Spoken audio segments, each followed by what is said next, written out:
Good morning everybody. Success point Deoband में आपका फिर से स्वागत है। आज हम जीके में एक नया टॉपिक शुरू करने वाले हैं, पर्यावरण और इकोलॉजी, एनवायरमेंटल एंड इकोलॉजी, यानी कि पारिस्थितिकी तंत्र। देखना परिस्थितिकी की दृष्टि से ये एक बहुत ही इम्पोर्टेंट इसमें टॉपिक बढ़ता हुआ जा रहा है, क्योंकि इससे हर साल क्वेश्चन पूछे जा रहे हैं। वैसे तो भूगोल का ही एक टॉपिक है, लेकिन कुछ आयोग ने या कुछ जो बोर्ड्स होते हैं जो परीक्षा हमारी आयोजित करते हैं, उन्होंने इसको अलग एक डिफाइन किया है सिलेबस के रूप में। तो हम आज की जो वीडियो हमारी होगी इकोलॉजी, पर्यावरण से संबंधित। इसमें हम पहले टॉपिक करेंगे ग्रीन हाउस और जलवायु परिवर्तन पर। इससे चूँकि हर साल क्वेश्चन पूछे जाते हैं, तो शुरू करते हैं पर्यावरण के बारे में। खैर, तो टॉपिक हमारा क्या होगा? ग्रीन हाउस प्रभाव और जलवायु परिवर्तन, green house effect and climate changing. पहले हम वायुमंडल की बात करते हैं, एटमॉस्फेयर किसे कहते हैं, चूंकि इसकी कुछ शब्दावली क्लियर कर लेते हैं जो टर्मिनोलॉजीज होती है। देखना आप पहले यहाँ देखिएगा आप, वायुमंडल, एटमॉस्फेयर। वायुमंडल क्या होता है? जैसे हमारी पृथ्वी होगी और पृथ्वी से ऊपर का जो आवरण होगा वायुमंडल, यानी कि पृथ्वी के चारों ओर का क्षेत्र क्या होगा? एटमॉस्फेयर, वायुमंडल। लेकिन कहाँ तक होगा वो? जैसे हमारी पृथ्वी है, इसके हम 5 लेयर्स बनाते हैं। जैसे पहले को हम क्या कहेंगे? क्षोभमंडल। ये दूसरी लेयर हो जाएगी, ये तीसरी लेयर, ये चौथी परत और ये 5वीं परत। इसके बाद में अंतरिक्ष आता है सबसे ऊपर। तो नीचे से ऊपर की तरफ अगर हम काउंट करते हैं तो first, second, third, fourth, fifth. पहले को क्या कहेंगे? क्षोभमंडल। इसकी ऊंचाई लगभग 16 किलोमीटर से 18 किलोमीटर तक होती है। वैसे तो ये एक अलग टॉपिक होगा, हम उसके बारे में चर्चा करेंगे बाद में। क्षोभमंडल को इंग्लिश में ट्रोपोस्फीयर। दूसरा होगा इसके ऊपर समताप मंडल, यानी कि 16-18 किलोमीटर की ऊंचाई से ऊपर हम 54 या 57 किलोमीटर की बात करते हैं तो समताप मंडल आ जाएगा, ये स्ट्रेटोस्फीयर। तीसरा हो जाएगा मध्य मंडल, जिसको मीसोस्फीयर कहेंगे। और आयन मंडल होगा उसके ऊपर, आयनोस्फीयर। बहिर्मंडल, एक्सोस्फीयर, ये सबसे ऊपर होगा। बहिर्मंडल कितनी ऊंचाई तक होगा? 10,000 किलोमीटर की ऊंचाई तक होगा। तो ये जो पृथ्वी के चारों ओर का आवरण होगा, पृथ्वी के चारों ओर, इसको हम क्या कहेंगे? वायुमंडल या एटमॉस्फेयर होगा। ये चीज क्या कहलाएगी? एटमॉस्फेयर, वायुमंडल। वायुमंडल का चूंकि हमारी पृथ्वी पर डायरेक्ट प्रभाव पड़ता है, तो जैसे सूर्य से आने वाली जो किरणें होती हैं, कुछ भाग हमारी पृथ्वी एब्जॉर्ब करती है, कुछ वायुमंडल एब्जॉर्ब करता है, कुछ को हम वापस कर देते हैं, है ना। ये हीट बजट में पढ़ाया जाएगा।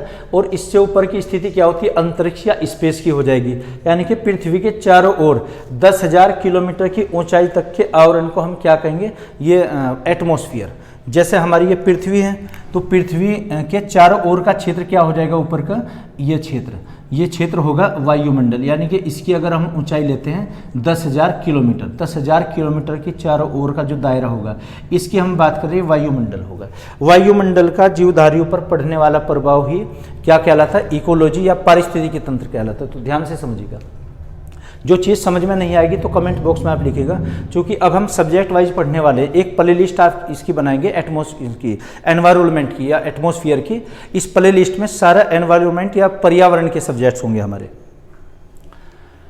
तो शुरू करते हैं। पहले ग्रीन हाउस देखते हैं। ग्रीन हाउस क्या होता है? पृथ्वी के चारों ओर का क्षेत्र क्या कहलाए? वायुमंडल, एटमॉस्फेयर। तो सूर्य से आने वाली जो किरणें होती हैं, जो सूक्ष्म तरंगों का रूप लेती हैं, ये हमारी पृथ्वी के वायुमंडल में जैसे आती हैं, तो कुछ भाग हम रिफ्लेक्ट करते हैं और कुछ को पृथ्वी के अंदर एब्जॉर्ब होती है और कुछ वायुमंडल में। इस कारण से हीट यहाँ पर ये काफ़ी हीट हो जाती है, यानी कि उष्मा हो जाएगी, इसका टेम्परेचर बढ़ जाएगा। तो ग्रीन हाउस नाम क्यों दिया गया है? देखने जैसे ठंडे प्रदेशों में जो कृषि करते हैं, खेती करते हैं, वहाँ पर एक टेंट नुमा स्थिति बनाई जाएगी, जिसे पॉली हाउस भी बोलते हैं। जैसे हमें यहाँ पर कुछ चीज़ें उगानी है, ये उगानी, तो हमने इसके ऊपर क्या किया? एक पॉलीमर, जो पॉलीमर यानी कि पॉलीथीन होती है या किसी की भी हम परत चढ़ाते हैं, इसमें जो हीट आ जाएगी अंदर, वो वापस नहीं जाएगी, यानी कि इसके अंदर का जो क्षेत्र होगा उसका टेम्परेचर बाहर वाले टेम्परेचर से ये होगा, इसमें more than temperature, outer temperature, यानी कि वो अधिक तापमान हो जाएगा। और इसमें हम अधिक तापमान पर उगने वाली या जर्मिनाइज होने वाली फसलों को उगा सकते हैं, इसलिए नाम इसको ग्रीन हाउस दिया गया है। यानी कि विभिन्न गैसों से जो आवरण होगा चारों तरफ का, उसने गैस का एक रूप लिया है, इसलिए ग्रीन हाउस हो जाएगा। इसके अंदर कुछ चीज़ें हैं जो हमारी पृथ्वी का तापमान बढ़ाती हैं, चूँकि एक ग्लोबल वार्मिंग जो पढ़ा जाएगा, भूमंडलीकरण तापमान या फिर वैश्विक तापमान। देखना, सबसे पहले ग्रीन हाउस इफेक्ट के बारे में जो संकल्पना दी थी, ये फ्रांस के एक साइंटिस्ट थे, एक वैज्ञानिक जोसेफ फोरियर, क्या नाम था, जोसेफ फोरियर ने सबसे पहले 19वीं शताब्दी में इसके बारे में कंसेप्ट दिया था कि ग्रीन हाउस क्या होता है। यानी कि एक ग्रीन हाउस जैसा आवरण हमारी पृथ्वी के चारों तरफ बना हुआ है जो हमारी पृथ्वी का तापमान को बढ़ाते हैं। तो ग्रीन हाउस गैसें कौन कौन सी होती हैं, देखना, जिसको हम ये फोरेंसिक एजेंट भी कहते हैं। एक तो जल वाष्प है ना, वाटर वेपर जो होगी जल वाष्प। इस जल वाष्प के लिए मानव जिम्मेदार नहीं है। यूपीएससी में क्वेश्चन आया है कि कौन सी ग्रीन हाउस गैस है जिसके लिए मानव जिम्मेदार नहीं है, किसके लिए नहीं है, जल वाष्प के लिए मानव जिम्मेदार नहीं है।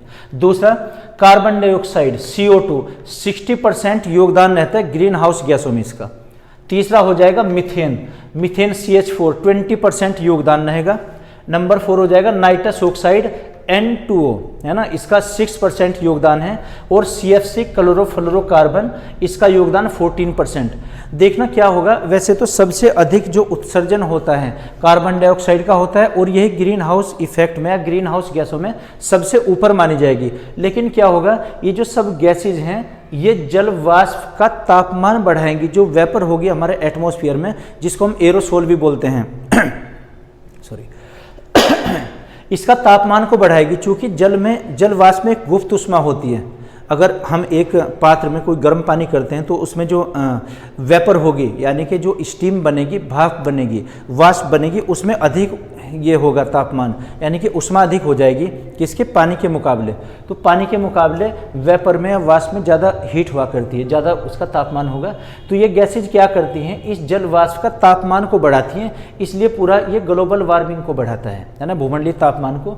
तो ग्रीन हाउस में आता है कि ग्रीन हाउस गैसों में सबसे अधिक प्रभाव किसका होता है, हम उसमें आंसर क्या लगाएंगे, कार्बन डाइऑक्साइड का लगाएंगे, CO2 का सबसे अधिक योगदान। यानी कि ग्रीन हाउस गैसों में सबसे अधिक जो जिम्मेदार है कौन सी, CO2।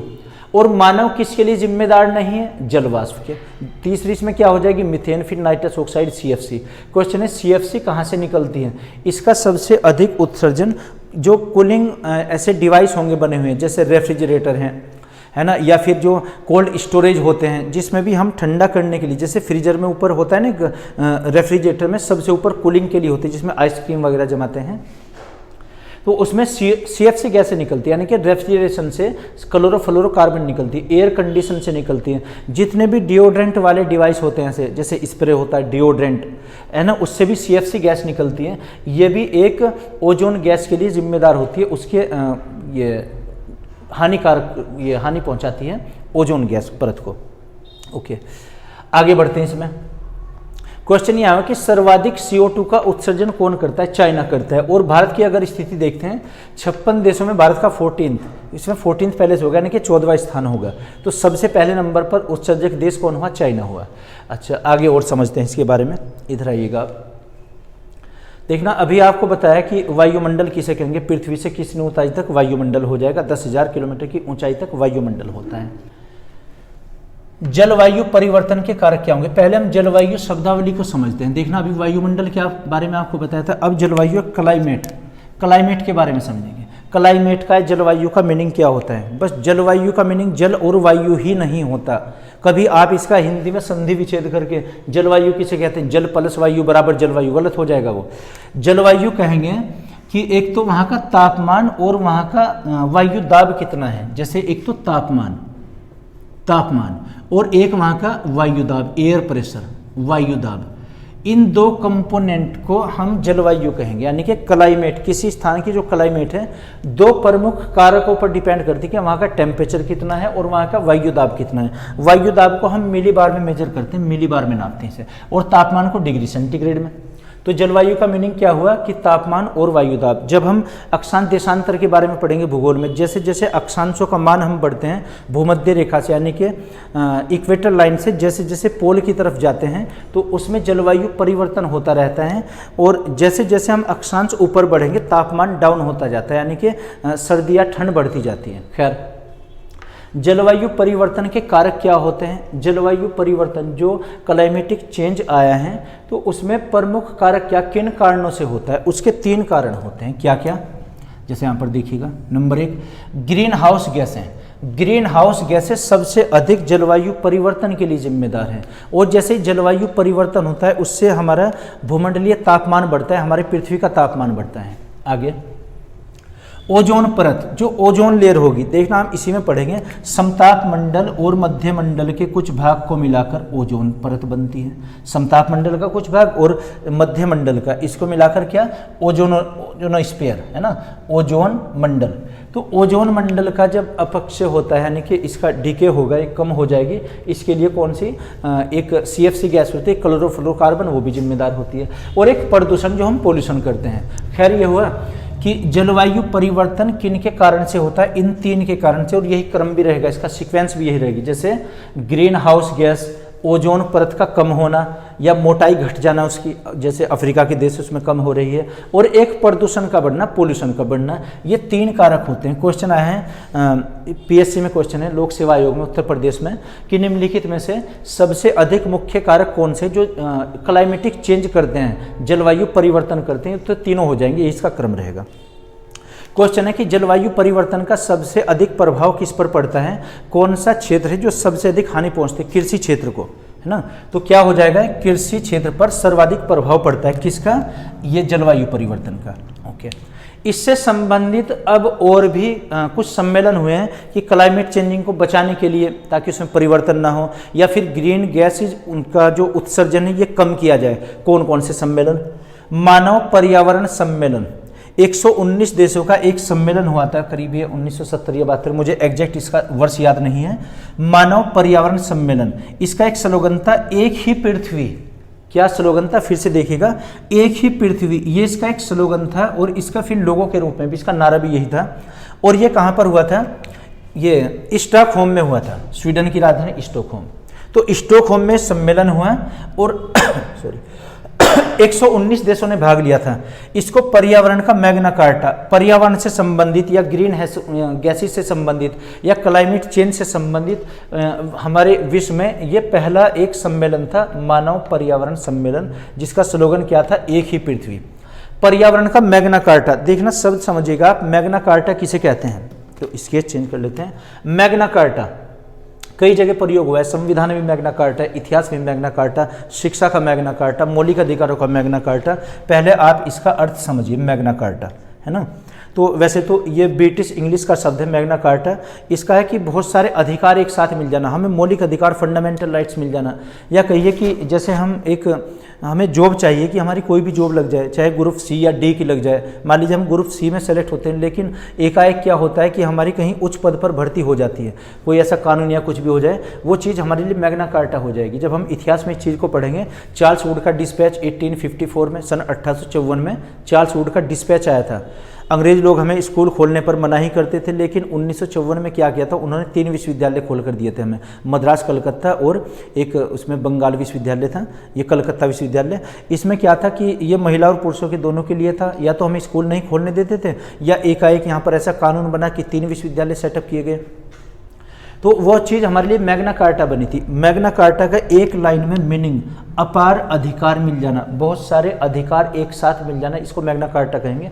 चूंकि अब तक ऐसा कोई सम्मेलन नहीं हुआ था, पहला सम्मेलन था, तो पर्यावरण को लेकर ये पर्यावरण का मैग्ना कार्टा। ऐसे क्वेश्चन ये सिविल सर्विस में पूछा गया, IAS और PCS में क्वेश्चन पूछा गया। आगे एक वियना सम्मेलन हुआ था, वियना किसकी कैपिटल है, ऑस्ट्रिया की, सन 1985 में। यह भी पर्यावरण को, ग्रीन हाउस गैसेज को लेकर हुआ था।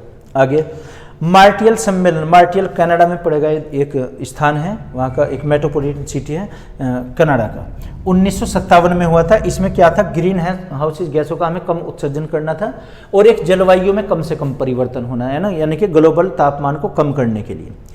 विश्व पृथ्वी सम्मेलन 1992 में Rio de Janeiro, Rio de Janeiro का एक शहर है उसका, ब्राजील का, कमर्शियल कैपिटल वहाँ की Rio de Janeiro. Rio de Janeiro में कहाँ पर एक सम्मेलन जो हुआ, ब्राजील में, है ना, कहाँ पर ही जगह, ब्राजील, ब्राजील में सम्मेलन हुआ, और इसमें नारा था एक पृथ्वी, एक पृथ्वी, और इसमें क्या था, एक ही पृथ्वी।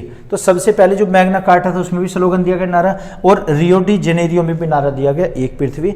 इसमें क्या था कि हमारी पृथ्वी की सुरक्षा करनी थी, हम कोई ऐसा प्रदूषण या ऐसा कोई पोल्यूशन ना करें जिससे ग्रीन हाउस गैसेज को बढ़ावा मिल जाए, वो बढ़ जाए और कहीं वो तापमान ना बढ़ा दें। अगर ग्लोबल वार्मिंग बढ़ती है, पूरे विश्व का तापमान अगर बढ़ता है तो इसका सीधा सीधा असर हमारे समुद्रों पर, हमारी कृषि पर पड़ता है, क्योंकि समुद्री तल बढ़ जाएगा, उसमें लेवल ऊपर उठ जाएगा उसका, ग्लेशियर पिघलेंगे, बर्फ पिघलेगी, बर्फ में नदियों में बाढ़ आएगी और सारी प्रमुख जो विश्व की नदी है समुद्र में विलीन होती हैं। इनका मुहाना कहाँ है, माउथ, ये समुद्र में होता है। तो समुद्र का कहीं तापमान न बढ़ जाए, उससे क्या होगा, जब समुद्र का लेवल बढ़ेगा तो जो उसके किनारे बसे प्रमुख शहर होते हैं वो सबमर्ज हो जाएंगे, डूब जाएंगे उसमें। जैसे हमारे मुंबई भी है शहर के, उसके किनारे बसा हुआ और कमर्शियल कैपिटल भी है भारत की। एक सबसे इंपॉर्टेंट एक सम्मेलन है क्योटो प्रोटोकॉल, इसके बारे में पूछते हैं। इस जापान का एक शहर है, जापान का एक शहर है क्योटो, वहां पर एक सम्मेलन हुआ क्योटो प्रोटोकॉल 1997 में। 159 देशों ने इसमें भाग लिया था। इसमें जो उत्सर्जित गैस होंगी, जो ग्रीन हाउस गैसों में 6 गैसों का उत्सर्जन कम करने के लिए एक सम्मेलन हुआ था, उस संधि पत्र पर हस्ताक्षर किए गए थे। कौन सी गैसें, 6 गैसों का उत्सर्जन कम करना था हमें।